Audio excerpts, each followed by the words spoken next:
Professeur Baudouin Boissa, bonjour. Bonjour Joseph. D'abord, d'entrée de jeu, le roi des Belges dans notre pays, quelle est votre impression? C'est une grâce. C'est une grâce et c'est le point culminant de la posture diplomatique du président Félix-Antoine Tshisekedi Tshilombo. On sent que c'est l'un des résultats extraordinaires, résultats diplomatiques, que personnellement j'attendais de pied ferme. Voilà. Alors, quelle signification donnez-vous à la visite du roi des Belges en RDC et quels en sont les dividendes? Vous savez très bien que la Belgique, c'est le pays des Noko, non? Ils sont nos oncles. C'est ça. Et je pense qu'il est indispensable que nous puissions rétablir des relations diplomatiques privilégiées avec l'ancienne métropole qu'est la Belgique.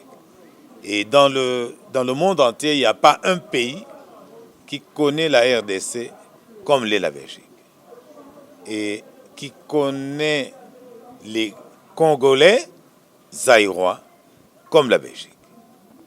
Et donc, je pense que c'est une occasion extraordinaire de repartir de bon pied. Mais d'aucuns estiment que cette visite nous induit encore, nous remet encore à une certaine domination belge pendant que nous sommes déjà indépendants. Non, c'est parce qu'il y a des gens qui ne savent même pas que nous sommes indépendants. C'est ça.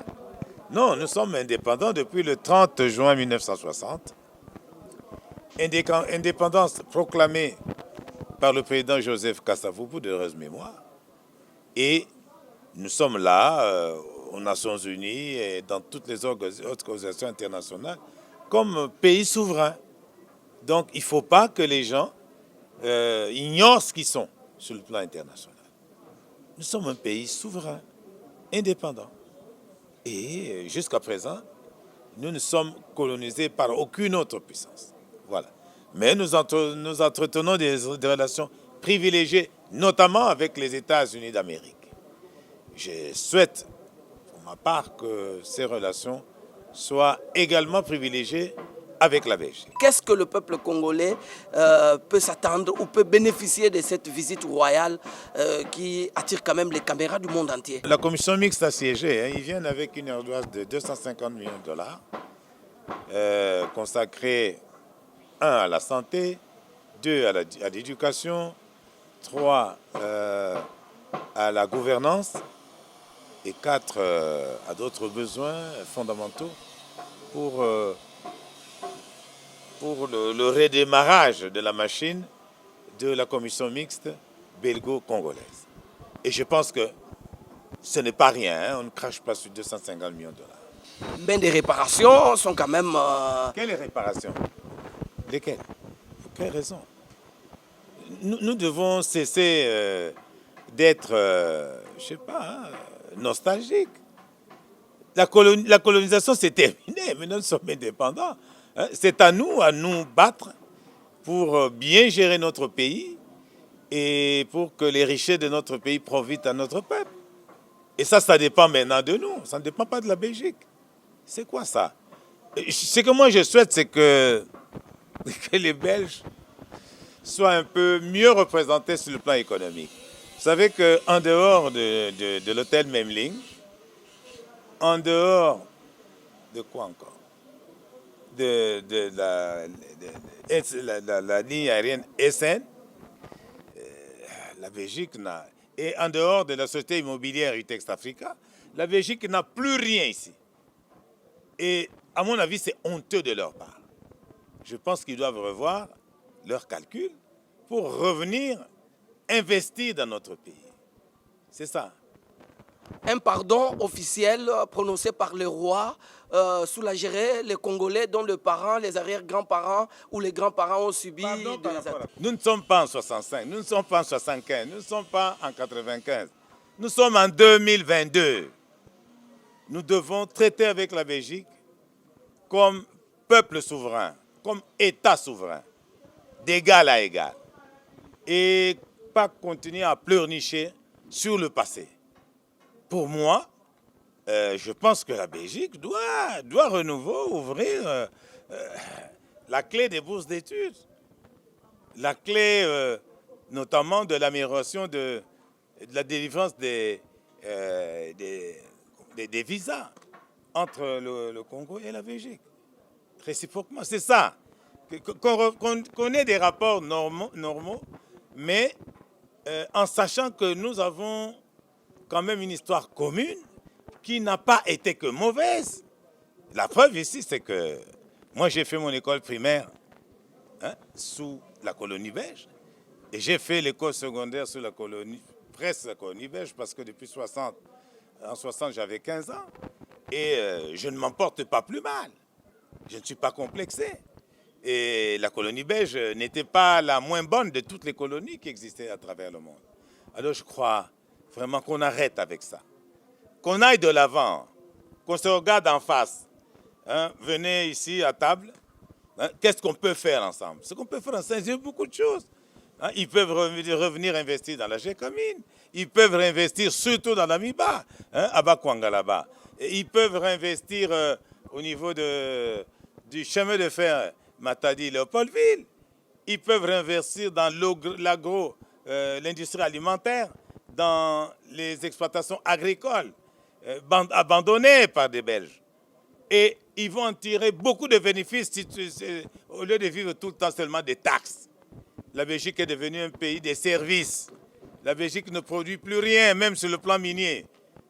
Et notre cuivre, notre cobalt qui était travaillé à Hoboken, maintenant c'est travaillé en Chine. Ils doivent faire l'effort, ils doivent nous faire la cour et qu'on voit ce qu'on peut leur donner. Et nous serons contents de bénéficier également de l'expertise en matière notamment de la gouvernance territoriale. Parce que vous savez que nous avons des problèmes avec la gouvernance territoriale. Nous avons des problèmes avec l'organisation du système sanitaire, alors qu'à l'époque, les Sud-Africains et d'autres venaient se faire soigner chez nous, à Lubumbashi. Il y a beaucoup de... Ils peuvent également revenir nous aider pour redévelopper notre agriculture. Parce que vous savez que nos meilleurs agronomes sont partis en Côte d'Ivoire et que la Côte d'Ivoire aujourd'hui, ils sont premiers producteurs de cacao. Ils ont pratiquement l'autosuffisance alimentaire. Ils peuvent venir nous aider à Yangabi, par exemple. Mais ils peuvent revenir aussi nous aider et faire un partenariat avec l'université qu'ils ont créée, l'université Lovanium, de Léopoldville ou de Kimwenza, comme vous voulez. Ils peuvent venir. Ils trouveront évidemment un corps professoral de 1300 professeurs, mais notre université a besoin de 3000 professeurs si nous entrons dans le MLD. Il nous faut beaucoup de professeurs. Et je pense que non, il y a beaucoup de choses qu'on peut faire ensemble. Franchement. Professeur, quelle est votre réaction, parce que nous changeons de chapitre, parlons sécurité, à cette déclaration du chef de l'État qui désigne nommément le Rwanda ou Kagame comme soutien au M23? Enfin, nous y sommes. Nous y sommes. Le président de la République a répondu à notre message. Nous avons dit que nous ne sommes pas en face du M23. Parce que le FCC lui-même, qui est le créateur du M23, mais ils ont dit que depuis 2012, ils ont désarmé le M23, ils ont rapatrié vers le Rwanda les Rwandais et vers l'Ouganda les Ougandais. Ce sont les FCC eux-mêmes qui le disent. Et donc il n'y a plus de M23. Le M23 n'existe plus. Nous sommes en face du Rwanda. Et le Rwanda, c'est depuis 1990 que nous les avons corrigés, que le général Maël est arrivé à Kigali et a chassé le FPR, jusque vers l'Ouganda où ils étaient. Et puis après, évidemment, ils se sont vengés. Mais ils se sont vengés parce qu'ils ont poignardé le léopard. Ils ont poignardé le maréchal Mobutu dans le dos parce qu'il était malade. Et puis, ils se sont moqués de nous. Ils sont venus ici avec des chars et tout. Évidemment, ils avaient des soutiens internationaux énormes et nos troupes n'ont fait que fuir. Mais maintenant, ici, non, ce n'est pas par la négociation, non. Nous devons leur prouver que c'est nous. C'est nous. Nous sommes 100 millions d'habitants. Nous avons un pays, un très grand pays, une grande puissance. Nous avons une armée qui a, n'est-ce pas, toutes les valeurs. Et je pense que notre armée est également bien équipée actuellement par le chef de l'État et son gouvernement. Et donc, tout ce que nous avons à faire, c'est pour chasser l'ennemi jusque là d'où il vient, le corriger, et c'est tout. C'est ça que nous devons faire. Et donc, moi, je suis très heureux que le président a enfin répondu à notre cri de détresse.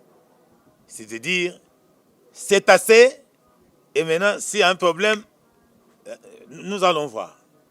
Nous allons voir si 20 millions de personnes vont résister devant 100 millions de personnes que nous sommes.